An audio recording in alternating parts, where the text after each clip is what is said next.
বাংলাদেশ বীর মুক্তিযোদ্ধা ফাউন্ডেশনের চেয়ারম্যান যুদ্ধাহত বীর মুক্তিযোদ্ধা এম এ মালেক খান আশা প্রকাশ করেছেন যে বর্তমান সরকারের আমলেই সিলেটের ওসমানী বিমানবন্দরকে পূর্ণাঙ্গ আন্তর্জাতিক বিমানবন্দরে রূপান্তর করা হবে এবং বিদেশি ফ্লাইট চালু করা হবে। তিনি সতর্ক করে বলেন, এই ন্যায্য দাবি বাস্তবায়ন না হলে বৃহত্তর আন্দোলনের কর্মসূচি দেয়া হবে।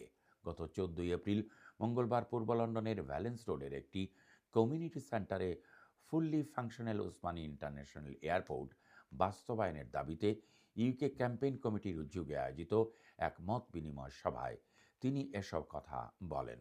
সংগঠনের আহ্বায়ক কে এম আবু তাহের চৌধুরীর সভাপতিত্বে এবং সদস্য সচিব এম এ রবের পরিচালনায় অনুষ্ঠিত সভায় বিশেষ অতিথি হিসাবে উপস্থিত ছিলেন বীর মুক্তিযোদ্ধা আবুল কাশেম খান, এম এ মান্নান ও আমির খান সহ অন্যান্য কমিউনিটি নেতৃবৃন্দ।